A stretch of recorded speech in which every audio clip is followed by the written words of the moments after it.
Hello बच्चों, आपका स्वागत है हमारे चैनल स्टडी विद प्रेम में। और आज के इस वीडियो में हम क्लास 6 भूगोल के चैप्टर नंबर 3 जिसका नाम है पृथ्वी की गतियां, और इस वीडियो में इसके सारे क्वेश्चन एंड आंसर को देखने वाले हैं। और उम्मीद है पिछले वीडियो की तरह आप भी इस वीडियो को लास्ट तक जरूर देखिएगा। तो चलिए बिना किसी देरी के क्वेश्चन नंबर 1 को शुरू करते हैं। तो यहाँ पर हम लोग का क्वेश्चन नंबर 1 है, निम्नलिखित प्रश्नों के उत्तर संक्षेप में दीजिए। मतलब कुछ प्रश्न दिए हुए रहेंगे, उनके उत्तरों को जो है हम लोगों को संक्षेप में देना है। तो पहला क्वेश्चन है, पृथ्वी के अक्ष का झुकाव कोण है। मतलब पृथ्वी के जो अक्ष का झुकाव कोण कितना होता है। तो सूर्य की परिक्रमा के दौरान पृथ्वी एक और झुकी हुई रहती है और इस झुकाव का कोण 66/2 होता है। कितना होता है? 66/2। ठीक है, फिर पॉइंट नंबर 2 देखते हैं, क्वेश्चन नंबर 2 देखते हैं। तो उसके बाद है, घूर्णन और प्रकीर्णन को परिभाषित कीजिए। अर्थात घूर्णन और प्रकीर्णन को हम लोगों को परिभाषित करना है। तो कैसे करेंगे? तो पहला है आपका घूर्णन। पृथ्वी का अपना धुरी पर घूमना घूर्णन कहलाता है, जबकि पृथ्वी अपना घूर्णन 24 घंटे में पूरा करता है। इसी के दिन और रात बनता है। अर्थात पृथ्वी जो घूमता है ना, उसको घूर्णन कहलाता है।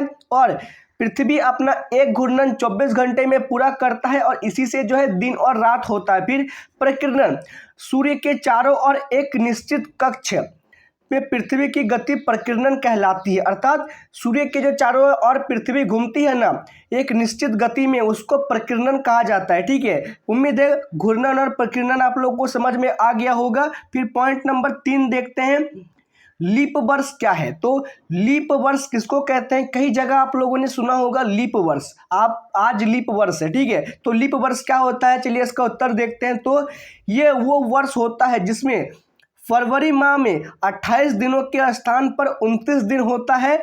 इस प्रकार लीप वर्ष में 365 दिनों के स्थान पर 366 दिन होते हैं। लीप वर्ष प्रत्येक 4 वर्षों के बाद आता है। देखिए ध्यान से समझिए, ठीक है।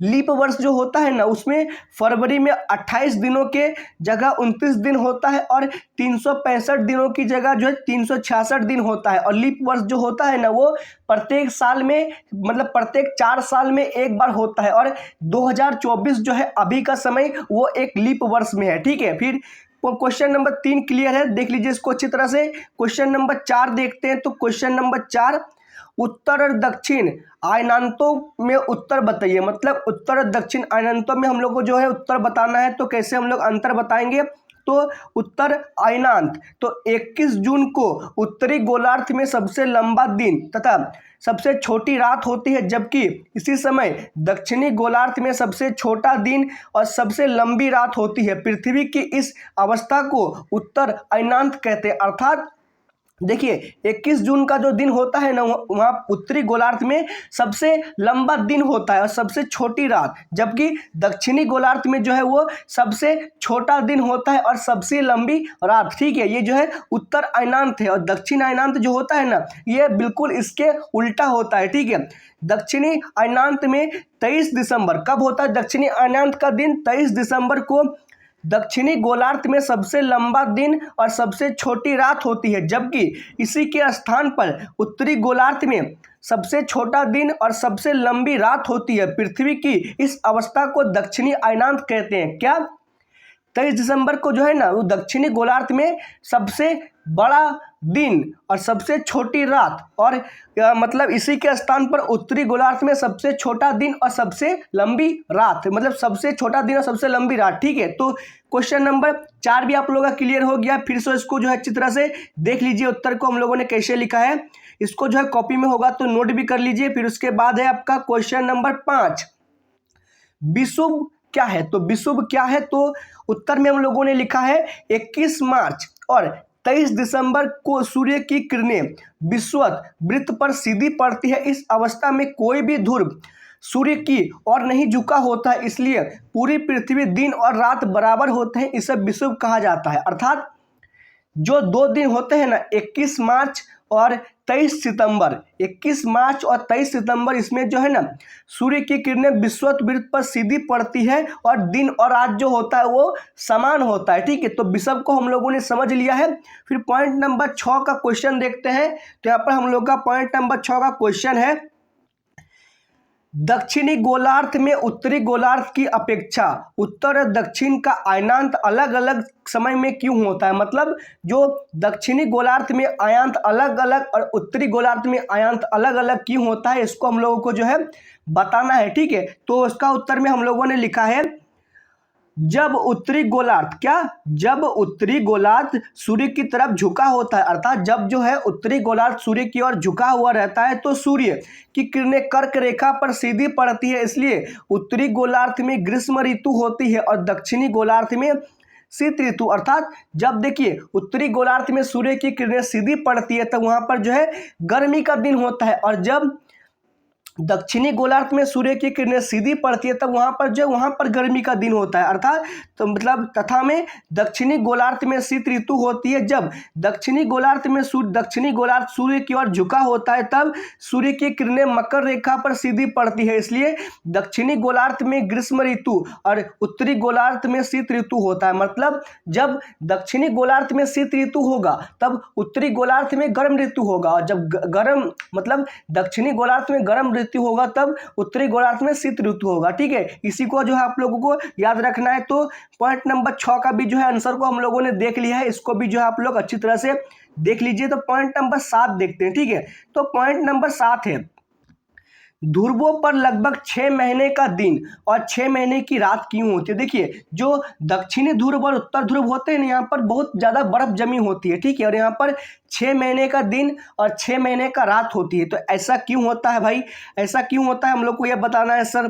तो उत्तर में हम लोगों ने लिखा है, जब उत्तरी गोलार्ध सूर्य की तरफ झुका होता है तब पृथ्वी पर अपने अक्ष पर झुके होने के कारण उत्तरी ध्रुव पर लगातार 6 महीने तक सूर्य की किरण पड़ती है। अर्थात देखिए जब उत्तरी गोलार्ध का मुंह जब होता है ना सूर्य की तरफ होगा ना तो वहां पर धूप पड़ेगी और वहां पर गर्मी का दिन होगा और 6 महीने वहां पर दिन होगा। ठीक है, और जिससे 6 महीने दिन होता है, इसी तरह मैंने आपको समझाया। इसके विपरीत दक्षिणी ध्रुव पर 6 महीने की रात होती है, जबकि दक्षिणी गोलार्ध सूर्य की ओर झुका होता है तो दक्षिणी ध्रुव पर लगातार 6 महीने सूर्य किरण पड़ती है, जिससे जो है 6 महीने का दिन होता है, तथा उत्तरी गोलार्ध में सूर्य की किरणें 6 महीने तक नहीं निकलती है, जिससे जो है वहां पर 6 महीने तक रात होती है। आप मोटा मोटी ये समझिए कि देखिए जब सूरज उत्तर की तरफ होगा तब दक्षिण में रात होगा, और जब सूरज दक्षिण की तरफ होगा तब उत्तर में अंधेरा होगा, रात होगा। ठीक है, इसको जो आप लोग को समझना है। और ये जो होता है ना 6 महीने के अंतराल में होता है। ठीक है, 6 महीना उत्तर में और 6 महीना दक्षिण में। तो ये क्वेश्चन भी जो आप लोग का क्लियर हो गया है। इतना लंबा जो है आपको लिखने का दरकार नहीं है, आप जो सिर्फ इसको समझ लीजिए। ठीक है, तो देखते हैं आगे क्या है। तो क्वेश्चन नंबर 1 क्लियर हो गया है। तो क्वेश्चन नंबर 2 देखते हैं। क्वेश्चन नंबर 2 है, सही उत्तर चिन्हित कीजिए। यहाँ पर जो है आपको कैसा करना है आपको पता है। यहाँ पर जो आपको एक क्वेश्चन दिया हुआ रहेगा और 3 पॉइंट दिया हुआ रहेगा, जिसमें जो है आप लोगों को सही पॉइंट में टिक लगाना है। ठीक है, तो पृथ्वी के सूर्य के चारों ओर की गति को क्या कहते हैं। तो पृथ्वी जो सूर्य के चारों ओर की गति करती है उसको क्या कहा जाता है। तो उसको कहते हैं हम लोग प्रकीर्णन। क्या कहते हैं उसको, प्रकीर्णन कहा जाता है। ठीक है, तो इसका हम लोग एक बार आंसर देख लेते हैं। तो यहाँ पर जो इसका नीचे आंसर दिया हुआ है, तो इसको जो है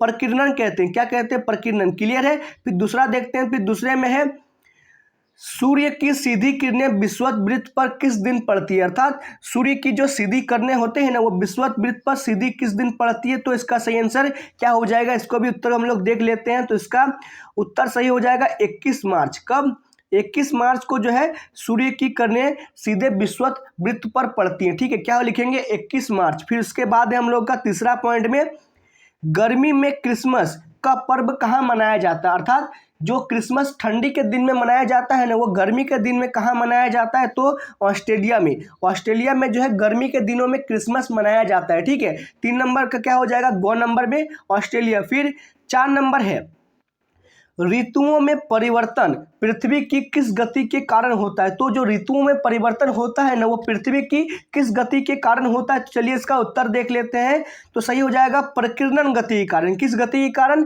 प्रकीर्णन गति के कारण जो है पृथ्वी में यहाँ पर जो है पृथ्वी में दिन और रात गति के कारण होता है, तो क्या बोलेंगे, प्रकीर्णन गति। ठीक है, ऋतु का परिवर्तन किसके कारण पूछेगा तो मतलब प्रकीर्णन गति। तो एक क्लियर हो गया 2 नंबर। फिर 3 नंबर, मतलब 2 नंबर का हम लोग आंसर देख लीजिए, यहाँ पर आंसर दिया हुआ है। तो क्वेश्चन नंबर 3 देखते हैं। क्वेश्चन नंबर 3 क्या करना है आपको पता है, कुछ खाली स्थान दिया हुआ रहेगा। ठीक है, आपको जो है उसको सही वाक्यों के साथ भरना है।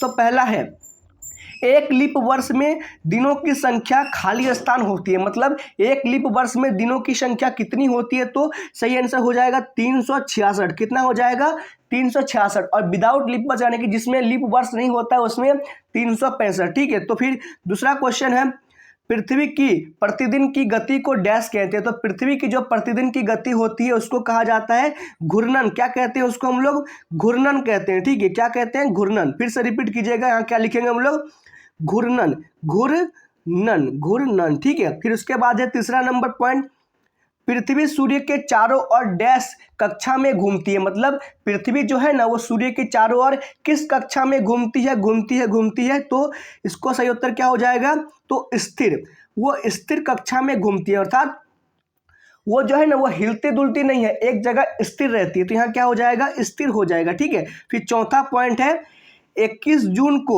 सूर्य की किरणें डैश रेखा पर सीधी पड़ती है। मतलब 21 जून को जो है ना वो सूर्य की किरणें डैश रेखा पर सीधी पड़ती है। तो इसके खाली स्थान में क्या हो जाएगा, तो यहाँ पर इसके खाली स्थान में हो जाएगा कर्क रेखा में। कहाँ पर, 21 जून पर जो है खाली स्थान पर सूर्य की किरणें सीधी पड़ती है। ठीक है, फिर पांचवा पॉइंट है, खाली स्थान ऋतु में दिन छोटे होते हैं। मतलब किस ऋतु में जो है ना वो दिन छोटे होते हैं, तो इसका सही आंसर हो जाएगा शीत ऋतु। शीत ऋतु यानी कि ठंडी के दिनों में, ठंडी के दिनों में जो होता है ना वो दिन छोटे होते हैं और रात बड़े होते हैं। ठीक है, तो क्वेश्चन नंबर 3 के क्वेश्चनों को पहले आप ध्यान से देख लीजिए। देख लिया आप लोगों ने क्वेश्चन को, और नीचे जो है इसके सारे आंसरों को देख लिया है। और किसी भी हाल में जो है आप सभी इन सभी क्वेश्चनों को कॉपी में साथ ही साथ नोट करते चलिए, नहीं तो आप जो है इन सभी क्वेश्चनों को भूल जाइएगा। ठीक है, और इसी के साथ आपका ये वीडियो समाप्त होता है। उम्मीद है आपको ये वीडियो पसंद आया होगा। अगर ये वीडियो पसंद आए तो आप जो इस वीडियो को लाइक कीजिए, हमारे चैनल को सब्सक्राइब कीजिए। तो मिलते हैं आपके साथ किसी नेक्स्ट वीडियो में। जय हिंद, जय भारत।